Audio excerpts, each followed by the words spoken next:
ജീവമൊഴി കാൽവരിനാഥന്റെ സ്നേഹമൊഴി തിരുനിറത്താൽ ജീവനേകും യേശുനാഥന്റെ ജീവമൊഴി ജീവധാര ജീവധാര ജീവധാര.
ശേഷിക്കുന്നേ വീണ്ടും വന്നിടാമെന്നുരച്ച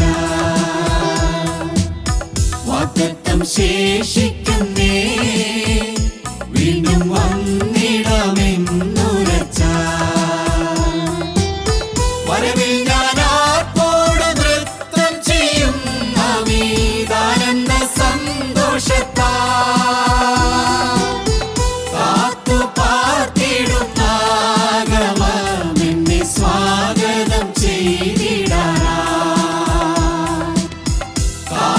പാർത്തിടും നാഗവമെന്നെ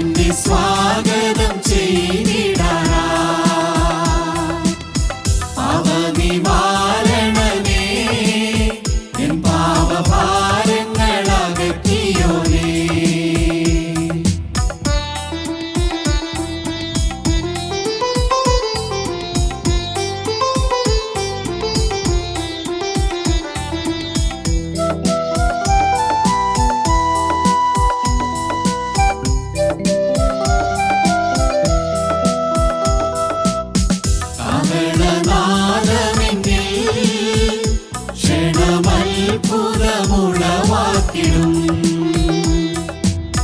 കാഹളനാദമെന്നിൽ ക്ഷണമത്ഭുതമുളവാക്കിടും. യാതൊന്നോടു ഭവിപ്പാൻ കഴിയാത്ത വിൺപുരം അതിലേറ്റം പ്രജ്വലമാ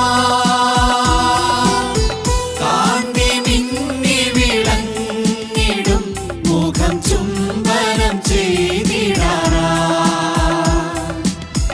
കാന്തി മിന്നി വിളങ്ങിടും മുഖം ചുംബനം ചെയ്തിടാറാ.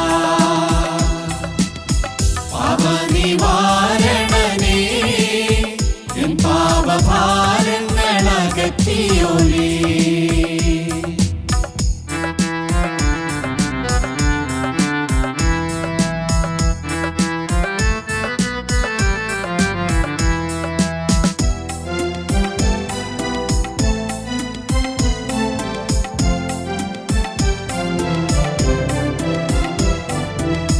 ചങ്കിലെ രക്തമെന്നേ ശുദ്ധി ചെയ്തിടും മാട്ടമെന്നേ. ചങ്കിലെ രക്തമെന്നേ ശുദ്ധി ചെയ്തിടും മാട്ടമെന്നേ. തേജസ്സിന്റെ തേജസ്സേറി നിത്യയുഗം തേജസ്കരിച്ചിടുമേ. അന്നു ഞാൻ എന്റെ വീണ്ടെടുപ്പിന്റെ പൂർണ്ണതയനുഭവിക്കും. അന്നു ഞാൻ എന്റെ വീണ്ടെടുപ്പിന്റെ പൂർണ്ണതയനുഭവിക്കും. പാപനിവാരണനേ എൻ പാപഭാരങ്ങളകറ്റിയോനേ. പാപനിവാരണനേ എൻ പാപഭാരങ്ങളകറ്റിയോനേ. വിട്ടിതന്നിടമവനഖിലവുമെൻ പാപ മാലിന്യം കഴുകിടുവാൻ. പുണ്യജീവനെ താതൻ കൈകളിലേൽപ്പിച്ച ത്യാഗമൂർത്തേ. പുണ്യജീവനെ താതൻ കൈകളിലേൽപ്പിച്ച ത്യാഗമൂർത്തേ. പാപനിവാരണനേ എൻ പാപഭാരങ്ങളകറ്റിയോനേ. ദൈവനാമം മഹത്വപ്പെടുമാറാകട്ടെ. കർത്താവായ യേശുക്രിസ്തുവിൻ്റെ പരിശുദ്ധമായ നാമത്തിൽ നിങ്ങൾക്കെല്ലാവർക്കും എൻ്റെ വിനീതമായ സ്നേഹവന്ദനം. റോമർക്കെഴുതിയ ലേഖനം 7-ാം അധ്യായത്തിൽ നിന്നാണ് ചില ഭാഗങ്ങൾ നാം ഇന്ന് വായിക്കുകയും ധ്യാനിക്കുകയും ചെയ്യുവാൻ ദൈവകൃപയിൽ ശരണപ്പെടുന്നത്. റോമർ 7-ാം അധ്യായം ഒരു വിശ്വാസിയുടെ ജീവിതത്തിലെ അനുഭവത്തിൻ്റെ സത്യസന്ധമായ ഒരാവിഷ്കരണമാണ്. ഒരു വിശ്വാസി അതിനകത്ത് 2 വിധ മനുഷ്യ ദർശനങ്ങൾ കാണുവാനായിട്ട് സാധിക്കും. ദ്വിമുഖ മനുഷ്യ ദർശനം എന്ന് പറഞ്ഞാൽ ഒരു വ്യക്തിയിൽ കാണുന്ന 2 വിധത്തിലുള്ളതായ വൈരുദ്ധ്യ സ്വഭാവങ്ങൾ വളരെ പ്രകടമാണ്. റോമർ 7-ൽ ഒരു മനുഷ്യനിൽ തന്നെ കാണുന്ന 2 വിധ പ്രകൃതികൾ. ഒരു വിശ്വാസിയുടെ ജീവിതത്തിലെ 2 മുഖങ്ങൾ. ഒരു മനുഷ്യൻ്റെ തന്നെ ജീവിതത്തിൽ നടക്കുന്ന ഒരാന്തരികമായ സംഘടനം, ഒരാന്തരികമായ വടംവലി. പൗലോസ് അത് വ്യക്തമായി എടുത്തു പറയുന്നുണ്ട്. 2 കൊരിന്ത്യർ 4-ാം അധ്യായത്തിൻ്റെ 16-ാമത്തെ വാക്യത്തിലും എഫേസ്യർ 3-ാം അധ്യായത്തിൻ്റെ 16-ാമത്തെ വാക്യത്തിലും ഒരു വ്യക്തിയിൽ തന്നെ 2 ആളത്വങ്ങളുണ്ട്. പൗലോസ് പറയുന്നത് അകമേയുള്ള മനുഷ്യൻ, പുറമേയുള്ള മനുഷ്യൻ എന്നാണ് 2 കൊരിന്ത്യർ 4:16. അതുകൊണ്ട് ഞങ്ങൾ അധൈര്യപ്പെടാതെ ഞങ്ങളുടെ പുറമേയുള്ള മനുഷ്യൻ ക്ഷയിച്ചു പോകുന്നുവെങ്കിലും, നാം കാണുന്നതായ ഈ പുറമേയുള്ളതായ ബാഹ്യ മനുഷ്യൻ ക്ഷയിച്ചു പോകുന്നുവെങ്കിലും ഞങ്ങളുടെ അകമയുള്ളവൻ നാൾക്കുനാൾ പുതുക്കം പ്രാപിക്കുന്നു. അകത്തൊരു മറ്റൊരു മനുഷ്യനുണ്ട്. രണ്ട് മനുഷ്യൻ എന്നാ പറയുന്നത്. മനുഷ്യൻ ഒന്ന് തന്നെയാണ്. ഒരു പുറമേയുള്ള മനുഷ്യനും അകമേയുള്ളതായ മനുഷ്യനും. എഫേസിലെ ദൈവമക്കൾക്ക് വേണ്ടി ധന്യനായിരിക്കുന്ന പൗലോസ്ലീഹ പ്രാർത്ഥിക്കുമ്പോൾ അവിടെ പ്രാർത്ഥന എന്താണ്? 3:16 വായിക്കാം. എഫേസർ 3:16. അവൻ തന്റെ മഹത്വത്തിന്റെ ധനത്തിനൊത്തവണ്ണം അവന്റെ ആത്മാവിനാൽ നിങ്ങൾ അകത്തെ മനുഷ്യനെ സംബന്ധിച്ച് ശക്തിയോടെ ബലപ്പെടേണ്ടതിനും. ദൈവത്തിന് സ്തോത്രം. അകത്തെ മനുഷ്യൻ ശക്തിയോടെ ബലപ്പെടണം. സ്വാഭാവികമായ ആഹാരം കഴിച്ച് പുറമെയുള്ളതായ മനുഷ്യൻ പുഷ്ടി പ്രാപിച്ച് വണ്ണം വെച്ച് വളരുന്നത് പോലെ അല്ല. അകത്തൊരു മനുഷ്യനുണ്ട്. ആ ആന്തരിക മനുഷ്യൻ്റെ ശക്തീകരണത്തിന് വേണ്ടിയിട്ടാണ് പൗലോസ്ലീഹ പ്രാർത്ഥിക്കുന്നത്. അകമയുള്ള മനുഷ്യനും പുറമെയുള്ളതായ മനുഷ്യൻ ഒരു ബാഹ്യ മനുഷ്യൻ. ഈ ബാഹ്യ മനുഷ്യനും ആന്തരിക മനുഷ്യനും തമ്മിൽ ഒരു സംഘടന നടക്കുന്നുണ്ട്. ഒരു ചിന്തകൻ ഇപ്രകാരം അവതരിപ്പിക്കുകയുണ്ടായി: ഒരു മനുഷ്യനിൽ തന്നെ ഒരു കറുത്ത പട്ടിയും വെളുത്ത പട്ടിയും കുടികൊള്ളുന്നുണ്ട്. കറുത്ത പട്ടി വെളുത്ത പട്ടി തികച്ചും വൈരുദ്ധ്യമാണ്. അത് തമ്മിൽ എന്നും പോരാട്ടമാണ്. പട്ടികൾ തമ്മിൽ കുരയ്ക്കുകയും ആക്രോശിക്കുകയും കടിച്ചു പറിക്കുകയും ചെയ്യുന്ന പോലെ അവ തമ്മിൽ വൈരുദ്ധ്യമാണ്. അപ്പോൾ ഒരാൾ ചോദിച്ചു, അതിൽ ആര് ജയിക്കും? Which I feed most? കൂടുതൽ ഏതിന് ഭക്ഷണം കൊടുക്കുന്നോ? പുറമേയുള്ള മനുഷ്യനാണെങ്കിൽ അത് വണ്ണം വെച്ച് പുഷ്ടി പ്രാപിച്ച് വളർന്നു വരും. അകമയുള്ള മനുഷ്യനാണ്, ആന്തരിക മനുഷ്യന് ജീവിത വിശുദ്ധിക്കാണ് ആത്മാവിൽ പ്രാർത്ഥിച്ച് ശക്തി വരുന്നെങ്കിൽ അത് വളർന്നു വരും. ഏത് പട്ടിക്കാണ് കൂടുതൽ ഭക്ഷണം കൊടുക്കുന്നത് അത് വളർന്നു വരും. ദൈവത്തിൻ്റെ മഹത്വം, കർത്താവിന് സ്തോത്രം. ദൈവമക്കളെ, അതുകൊണ്ട് നമ്മളെപ്പോഴും മനസ്സിലാക്കണം, അകത്തൊരു മനുഷ്യനുണ്ട്. ഒരു വൈരുദ്ധ്യ സ്വഭാവം നമ്മളിലുണ്ട്. അത് പ്രത്യേകിച്ചും പ്രകടമാകുന്നത് എപ്പോഴാണ്? മാനസാന്തരപ്പെടുമ്പോഴാണ്. ഒഴുക്കിനെ ഒത്തവണ്ണം നാം ഒഴുകിക്കൊണ്ടിരിക്കുന്ന സമയത്ത് വലിയ പോരാട്ടമൊന്നുമില്ല. കള്ളു കുടിക്കാൻ വിളിക്കുമ്പോൾ ആ കൂടെ പോകും. ലൈംഗികമായ പാപത്തിന് വിളിക്കുമ്പോൾ അതിനോട് ചേർന്ന് പോകും.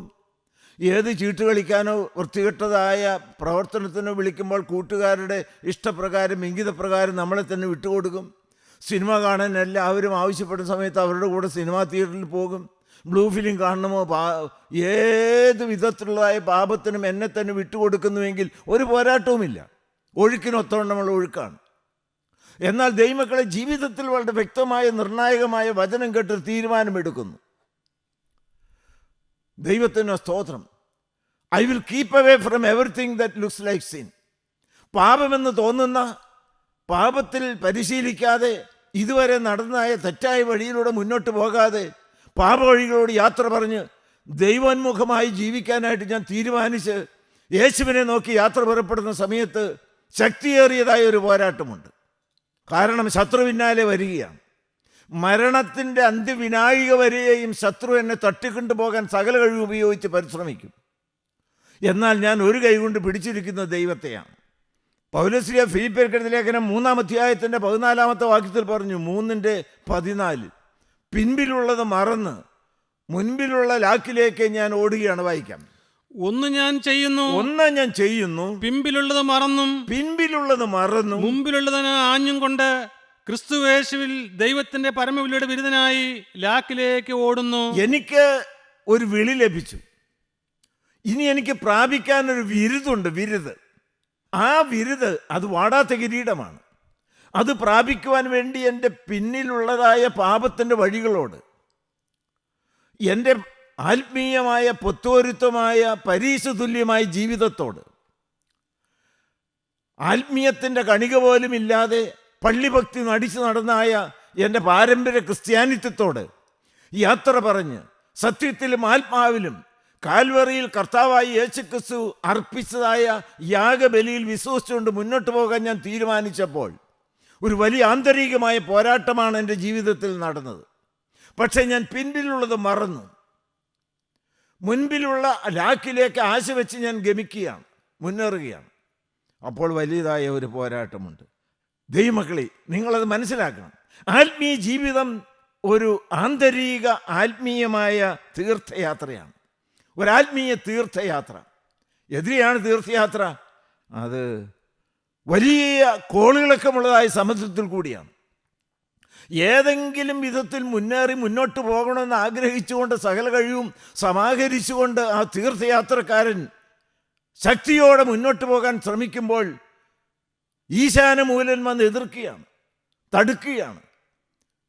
ഓളങ്ങളും തിരമാലകളും വന്ന് ആഞ്ഞടിക്കുകയാണ്. ഹല്ലേലൂയ, ദൈവത്തിന് സ്തോത്രം. പ്രക്ഷുബ്ധമായിരിക്കുന്ന ഒരു സമുദ്രത്തിൽ കൂടിയാണ് നമ്മുടെ യാത്ര. ദൈവമക്കളെ, വലിയ പോരാട്ടം ആവശ്യമാണ്. ഇട്ടുകളയരുത്. നമുക്ക് ജയിക്കണ്ടേ? ജയമൊരിക്കലും ദാനമല്ല, അത് നമ്മൾ വെട്ടിപ്പിടിക്കണം. ജഡത്തിൻ്റെ യാതൊരു ആവശ്യങ്ങളും പൂർത്തീകരിക്കേണ്ട. അതുകൊണ്ട് പട്ടിണി കിടന്ന് ശരീരത്തെ ഒട്ടും സൂക്ഷിക്കാതെ അങ്ങനെയുള്ളതായ ഒരു ജീവിതമല്ല ആഗ്രഹിക്കുന്നത്. ഒരു സന്തുലിതമായ ഒരു ബാലൻസ്ഡ് ക്രിസ്ത്യൻ ലൈഫ്. ഈ ദൈവത്തിൻ്റെ പരിശുദ്ധാത്മാവിന് അധിവസിക്കാനായിട്ട് ഒരു ശരീരം വേണം. നിങ്ങളുടെ ശരീരം ദൈവത്തിൻ്റെ പരിശുദ്ധാത്മാവിൻ്റെ മന്ദിരമാണ്. ഈ ക്ഷയിച്ചു പോകുന്ന ശരീരത്തിൽ, ദ്രവിച്ചു പോകുന്ന ഈ ശരീരത്തിൽ, മാറ്റമുള്ളതായ ഈ ശരീരത്തിൽ മാറ്റമില്ലാത്ത നിത്യമായിരിക്കുന്ന ഒന്നിനെ സൂക്ഷിച്ചു വെച്ചിട്ടുണ്ട്. ദൈവത്തിൻ്റെ പരിശുദ്ധാത്മാവാണ്. ദൈവത്തിൻ്റെ സ്തോത്രം. പുറമേയുള്ള മനുഷ്യൻ ക്ഷയിക്കട്ടെ, പക്ഷേ ആന്തരിക മനുഷ്യൻ ശക്തി പ്രാപിക്കണം. റോമർ 7-ാം അധ്യായത്തിൽ കാണുന്ന വൈരുദ്ധ്യമായിരിക്കുന്ന സ്വഭാവങ്ങൾ, രണ്ട് വിധ പ്രകൃതികൾ, ഒരു മനുഷ്യനിൽ തന്നെ കാണുന്ന രണ്ട് വിധ മുഖങ്ങൾ. ഒന്നാമത്തെ കാര്യം റോമർ 7-ാം അധ്യായത്തിന് 14-ാമത്തെ വാക്യം. ന്യായപ്രമാണം ആത്മീയമെന്ന് നാം അറിയുന്നുവല്ലോ. ഞാനോ ജഡമയൻ, പാപത്തിന് ദാസനായി വിൽക്കപ്പെട്ടവൻ തന്നെ. ഞാൻ പ്രവർത്തിക്കുന്നത് ഞാൻ അറിയുന്നില്ല, ഞാൻ ഇച്ഛിക്കുന്നതിനെ അല്ല പകയ്ക്കുന്നതിനെ അത്രയേ ചെയ്യുന്നത്. ഒരു വ്യക്തിയിൽ തന്നെ രണ്ട് ആളത്വങ്ങൾ ഏതെല്ലാമാണ്? ഒന്ന് ജഡീകൻ, രണ്ട് ആത്മീയൻ. ജഡീകൻ വെറും പ്രാകൃത മനുഷ്യനല്ല, ദൈവമില്ലാത്തവനല്ല, ലോകത്തിൻ്റെ സുഖഭോഗത്തിൻ്റെ പിന്നാലെ ഇഷ്ടം പോലെ വിട്ടുകൊടുത്ത് അഴിഞ്ഞാടി നടക്കുന്നവനല്ല. ജഡീകൻ രക്ഷിക്കപ്പെട്ടവനായിരിക്കാം, വീണ്ടും ജനിച്ചവനായിരിക്കാം, മാനസാന്തരപ്പെട്ടവനാകാം. എങ്കിലും ജഡം പലപ്പോഴും ശക്തിയോടെ തലപൊക്കി നിൽക്കുകയാണ്. പലപ്പോഴും ജഡത്തെ അനുസരിച്ചാണ് ജീവിക്കുന്നത്. നമ്മുടെ അവയവങ്ങളിൽ പോരാടുന്നതായ പാപസ്വഭാവത്തോട് പോരാടി ജയിച്ചു നിൽക്കാൻ തക്കവണ്ണമുള്ളതായ ഒരാത്മാവിൻ്റെ വീര്യം നമുക്കില്ല. പലപ്പോഴും പരാജയപ്പെടുന്നു ജഡീകൻ. അവൻ മാനസാന്തരപ്പെട്ടപ്പോൾ, ദൈവോന്മുഖമായി ജീവിക്കണമെന്ന് ആഗ്രഹം വന്നപ്പോൾ പോരാട്ടം തുടങ്ങി. പക്ഷേ ജയിച്ച് മുന്നേറാനായിട്ട് വലിയ സംഘടനമാണ്. എന്നാൽ ആത്മീയനാരോട് തികഞ്ഞ ആത്മീയനാരാണ്? ആത്മീയനോ ആത്മാവിനെ അനുസരിച്ച് നടക്കുന്നവനാണ്, ജഡീകനോ ജഡത്തിൻ്റെ ഇച്ഛ അനുസരിച്ച് നടക്കുന്നവനാണ്. ആത്മീയൻ ആത്മാവിനാൽ സമ്പൂർണ്ണമായി നിയന്ത്രിക്കപ്പെട്ടവനാണ്. ദൈവത്തിൻ്റെ ജയാളികളായിരിക്കുന്ന മക്കൾ എപ്പോഴും ആത്മാവിനാൽ സമ്പൂർണ്ണമായി നിയന്ത്രിക്കപ്പെട്ട് ആത്മാവിൻ്റെ കർത്തൃത്വത്തിന് വിധേയപ്പെട്ട് വിട്ടുകൊടുത്തവരാണ്. ആത്മാവിനാൽ അപ്രരോധ്യമായി മുന്നേറുന്നവരാണ്. എനിക്ക് സ്വന്തമായിരിക്കുന്ന ചില താല്പര്യങ്ങൾ കാണാം, ജഡത്തിൻ്റെ ഇച്ഛകൾ കാണാം, പക്ഷെ ഞാൻ അതിന് വിട്ടുകൊടുക്കാതെ ഞാൻ എന്തു ചെയ്യും? പൗലോസ് പറയുന്ന പോലെ I am drawn out irresistibly by the Holy Spirit. ദൈവത്തിന് സ്തോത്രം. പൗലോസ് അതിനത് പറയുന്നുണ്ട്. ദൈവമക്കളെ, ഒരു പരിശുദ്ധാത്മാവിൻ്റെ അജയ്യമായിരിക്കുന്ന ശക്തി എന്നെ വലിച്ചുകൊണ്ട് പോവുകയാണ്. ദൈവനാമം മഹത്വപ്പെടുവാനാകട്ടെ. നമ്മളെല്ലാവരും കൊതിക്കേണ്ടതായ ഒരു കാര്യമാണ്. നിങ്ങൾ ഓരോരുത്തരും വ്യക്തമായി നിങ്ങളെ തന്നെ ശോധന ചെയ്താൽ മനസ്സിലാക്കാൻ സാധിക്കും. എന്നിൽ തന്നെ രണ്ട് പ്രകൃതികളുണ്ട്.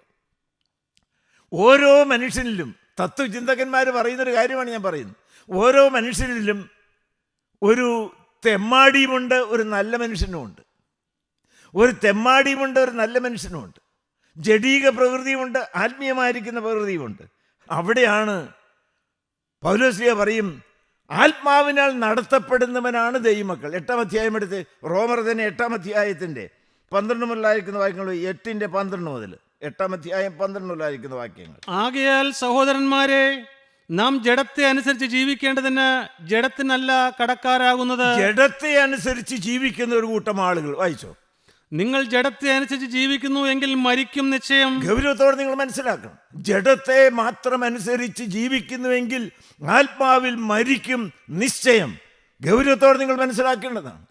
ജഡത്തിൻ്റെ ഇച്ഛകളും പ്രലോഭനങ്ങളും പ്രേരണകളും സുഖങ്ങളും രസങ്ങളുമെല്ലാം കയറി വരും, നമ്മളെ മാടി വിളിക്കും.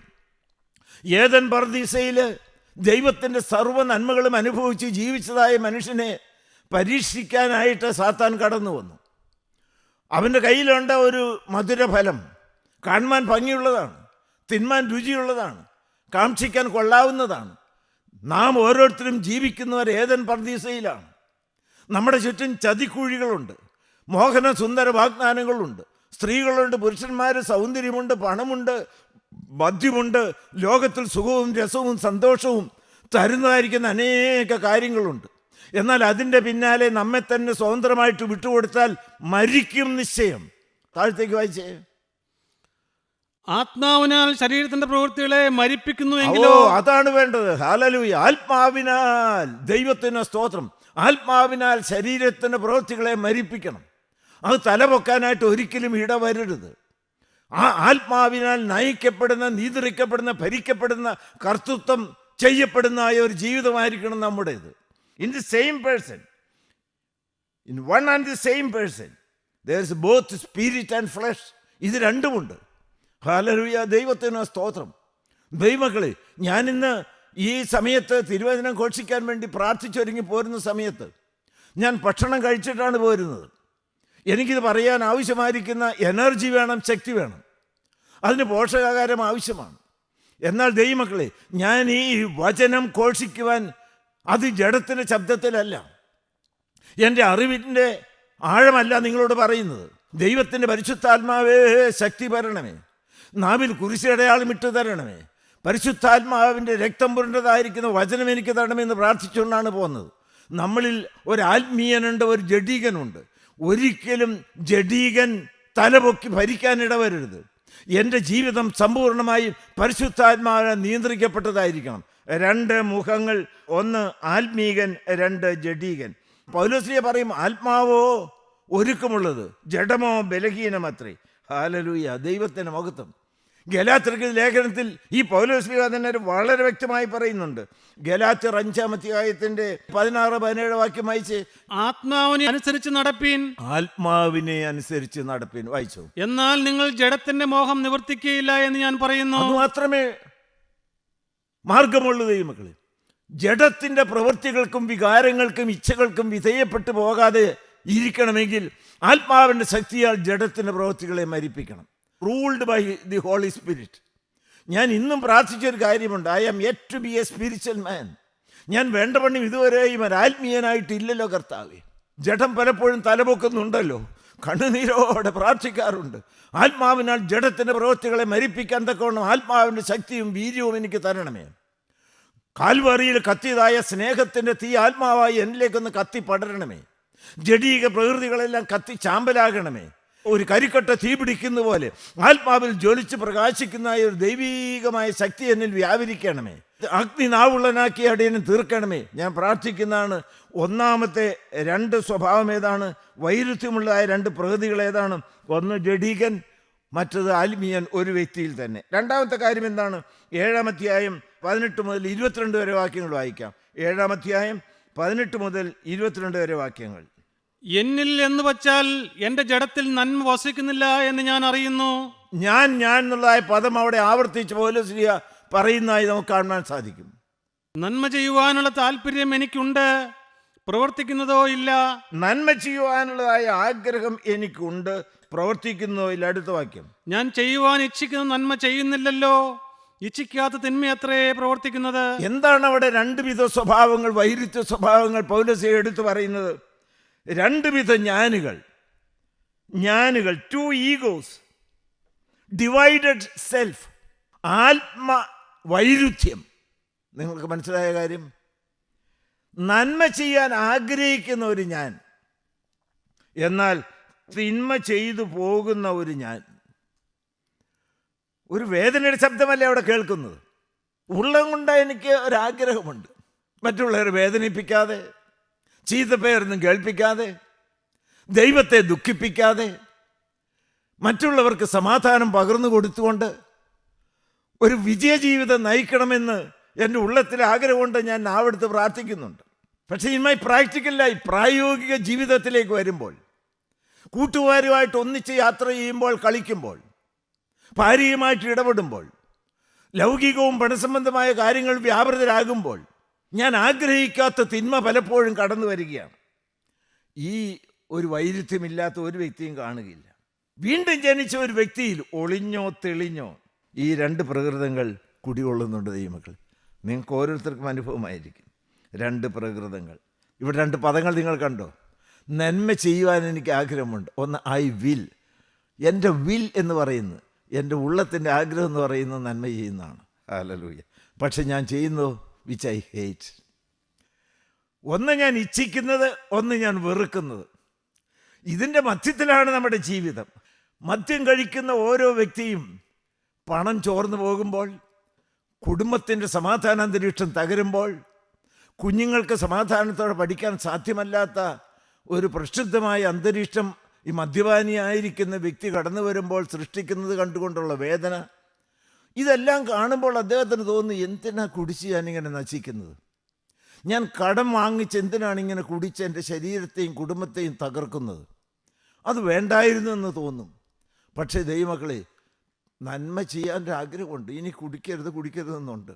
ഒരേ ദിവസം വൈകുന്നേരം ആകുമ്പോഴേക്കും ഏതോ ഒരു ശക്തി എന്നെ വലിച്ചുകൊണ്ട് പോകുന്ന പോലെ വിച്ച് ഐ ഹേറ്റ്, ഞാൻ വെറുക്കുന്നതിലേക്കാണ്.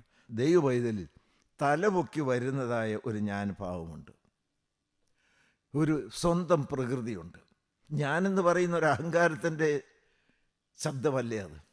എൻ്റെ ഇഷ്ടം, എൻ്റെ ആഗ്രഹം, എൻ്റെ കാര്യപരിപാടി, ഞാൻ തീരുമാനിക്കുന്ന പോലെ. ദൈവമക്കളെ, അത് തെറ്റാണത്. ദൈവഹിതത്തിന് വിട്ടുകൊടുക്കാൻ നിങ്ങൾക്ക് സാധിക്കുന്നുണ്ടോ? ഞാൻ പറയും, നിങ്ങൾ എല്ലാ ദിവസവും ഗെത്സമനിയിൽ കർത്താവായ യേശുക്രിസ്തുവിനോട് ചേർന്ന് മുട്ടുമടക്കണം. എന്തിനാണ് കർത്താവ് മുട്ടുമടക്കിയത്? ദൈവഹിതത്തിന് സമ്പൂർണ്ണമായി സമർപ്പിച്ചു കൊടുക്കാൻ. എനിക്ക് വലിയ ഇഷ്ടമുള്ളതായൊരു കാഴ്ചയാണത്. ഞാൻ പലപ്പോഴും പ്രാർത്ഥിക്കാനിരിക്കുമ്പോൾ അങ്ങനെയാണ്. കർത്താവായ യേശുക്രിസ്തു ഇരിക്കുന്നതിൻ്റെ പിറകിൽ ആ കാലിൽ പിടിച്ചുകൊണ്ട് കർത്താവ് തന്നിഷ്ടമെല്ലാം താഴെ വെച്ച് പൊന്നിഷ്ടത്തിന് എന്നെ തന്നെ സമർപ്പിക്കുന്നു. പ്രകൃതിയ എൻ്റെ ജീവിതത്തിലുള്ളതായ ഇഷ്ടം പലപ്പോഴും ദൈവത്തിൻ്റെ പരിശുദ്ധാത്മാവ് ആഗ്രഹിക്കുന്നതല്ല. എങ്കിലും കർത്താവേ, നിൻ്റെ ഇഷ്ടം മാത്രം എന്നിൽ നടക്കണമേ. ദൈവമക്കളെ, ഒരു സത്യം നിങ്ങളോട് അനുഭവിച്ചുകൊണ്ട് ഈ വാർദ്ധക്യത്തിലും പറയട്ടെ, God's will is the best, the wisest and the most loving thing in one's life. Hallelujah. ദൈവ ഇഷ്ടപ്രകാരം മാത്രം നയിക്കപ്പെടുന്നൊരു ജീവിതം, ദൈവിഷ്ടത്താൽ മാത്രം നിയന്ത്രിക്കപ്പെടുന്നൊരു ജീവിതം, ദൈവിഷ്ടത്താൽ മാത്രം ഭരിക്കപ്പെടുന്ന ഒരു ജീവിതം, ജീവിതത്തിൻ്റെ ചുക്കാൻ ദൈവത്തിന്. ഞാൻ തുറന്നെൻ്റെ കർത്താവിനോട് ഉള്ളം തൊട്ട് പറയാറുണ്ട്, ദൈവത്തിന് സ്തോത്രം. ഞാൻ എൻ്റെ ജീവിത നൗക ഓടിച്ചാൽ, ഞാൻ എൻ്റെ ഈ ജീവിത വാഹനം ഓടിച്ചാൽ തെറ്റുപറ്റും കർത്താവേ. വല്ലയിടത്തേക്ക് ചെന്ന് ഇടിക്കും, അവിടെ ഇവിടെയൊക്കെ മറിഞ്ഞു ചാടും. ഇതിൻ്റെ ഡ്രൈവർ സ്ഥാനത്തേക്ക് എൻ്റെ കർത്താവായ യേശുക്രിസ്തു കടന്നു വന്ന് തെറ്റുപറ്റാത്ത കരം എന്നെ നയിക്കണം. എൻ്റെ ജീവിതത്തിൻ്റെ ചുക്കാൻ എൻ്റെ കരങ്ങളിലേക്ക് ഏൽപ്പിച്ചു തരികയാണ്. എനിക്ക് യാതൊന്നും വേണ്ട, ഞാൻ പാപിയാണ്, ഞാൻ പാപം ചെയ്യാനുള്ള പ്രവണതയുള്ളവനാണ്, ഞാൻ പരിപൂർണമായി എൻ്റെ സ്വയവും ജഡവും മരിച്ചിട്ടില്ല. പൗലോസ്ലീഹ പറഞ്ഞില്ലേ, ഞാൻ ക്രിസ്തുവിനോട് കൂടെ ക്രൂശിക്കപ്പെട്ടിരിക്കുന്നു, ഇനി ജീവിക്കുന്നത് ഞാനല്ല. പിന്നെ എൻ്റെ ജീവിതം എന്താണ്? ഞാൻ എൻ്റെ കർത്താവായ യേശുക്രിസ്തുവിന്റെ വിശ്വാസത്താൽ ഞാൻ ജീവിക്കുന്നു. ഒരു വലിയ അത്യന്ത ശക്തി എൻ്റെ ജീവിതത്തിൻ്റെ അന്തരംഗത്തെ ഭരിക്കുന്നു. എൻ്റെ ജീവിതത്തിന് സിംഹാസനത്തിൽ ഇരുന്നുകൊണ്ട് രാജാതി രാജാവായി കർത്താവായ യേശുക്രിസ്തു വാഴുന്നു. അപ്പോൾ ദൈവമക്കളെ, തിന്മ ചെയ്യാനുള്ള ആഗ്രഹം എന്നിലുണ്ടെങ്കിലും ഈ നന്മ തിന്മയെ തോൽപ്പിച്ച് ജയമെടുക്കും. അങ്ങനെ ആത്മാവിൽ ഒരു ജഡീകനല്ല, ഒരാത്മീയനായിട്ട് ജീവിക്കാൻ, ജയാലായിട്ട് ജീവിക്കാൻ എനിക്ക് സാധിക്കും. രണ്ടാമത്, നന്മ ചെയ്യുവാൻ ആഗ്രഹിക്കുന്ന ഞാൻ, തിന്മ ചെയ്യുന്ന ഞാൻ, രണ്ട് തരത്തിലുള്ള ഞാനുകൾ. മൂന്നാമത്തെ കാര്യം എന്താണ്? 2-ാം അധ്യായത്തിൻ്റെ 22, 23, 25 വാക്യവും. ഉള്ളം കൊണ്ട് ഞാൻ ദൈവത്തിന്റെ ന്യായപ്രമാണത്തിൽ രസിക്കുന്നു. ദൈവത്തിന് സ്തോത്രം. ഒന്ന്, ദൈവത്തിന് ന്യായപ്രമാണം വായിച്ചു. എങ്കിലും എൻ്റെ ബുദ്ധിയുടെ പ്രമാണത്തോട് പോരാടുന്ന വേറൊരു പ്രമാണം ഞാൻ എൻ്റെ അവയവങ്ങളിൽ കാണുന്നു. രണ്ടാമത്, ബുദ്ധിയുടെ പ്രമാണം. ദൈവത്തിന്റെ പ്രമാണവും ബുദ്ധിയുടെ പ്രമാണവും. 25 വായിച്ചേ. നമ്മുടെ കർത്താവായ യേശുക്രിസ്തു മുഖാന്തരം ഞാൻ ദൈവത്തിന് സ്തോത്രം ചെയ്യുന്നു.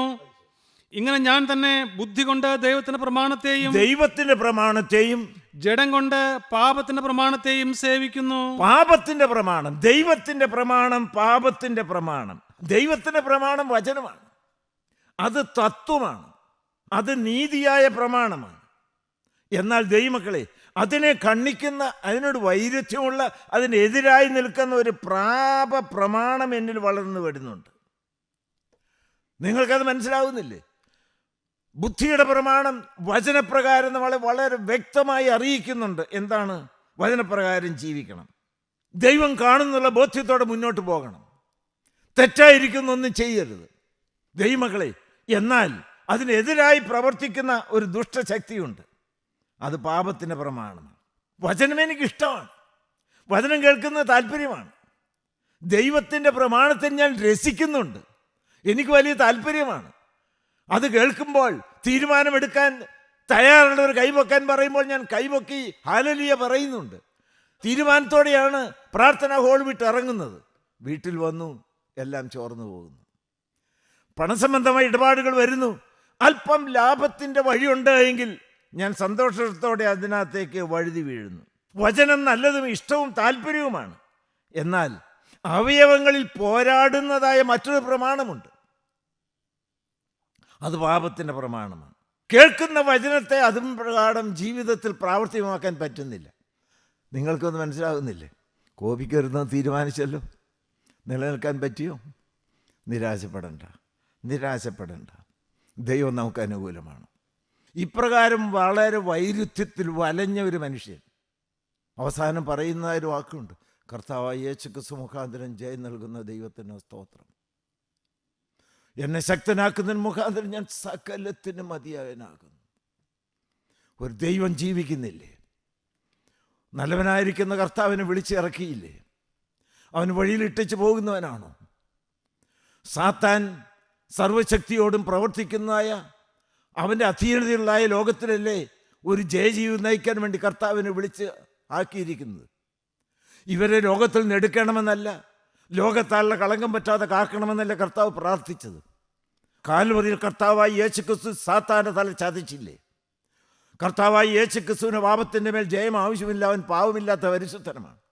എന്നാൽ കർത്താവായി യേശുക്രിസ്തു കാൽവറിയിൽ ജയോത്സവം കൊണ്ടാടിയത് എന്തിനു വേണ്ടിയിട്ടാണ്? കാൽവറിയിൽ ഒരുക്കിയതായ വിജയത്തിൻ്റെ ആ മാധുര്യം എനിക്ക് രുചിക്കാൻ വേണ്ടിയിട്ടാണ്. ആ ക്രൂശിനെ നിങ്ങൾ കെട്ടിപ്പിടിക്കുക, ഒരു ജയജീവിതം സാധ്യമാണെന്ന് വിശ്വസിക്കുക, കർത്താവായ യേശുക്രിസ്തുവിന് അവൻ്റെ അമിതബലത്തിലും ശക്തിപ്പെടുക. അതിന് സ്വർഗഭണ്ഡാരം തുറന്ന് നിങ്ങളെ അനുഗ്രഹിച്ച് വഴി നടത്തട്ടെ. ദൈവനാമം മാത്രം മഹത്വപ്പെടുമാറാകട്ടെ. കർത്താവിന് സ്തോത്രം.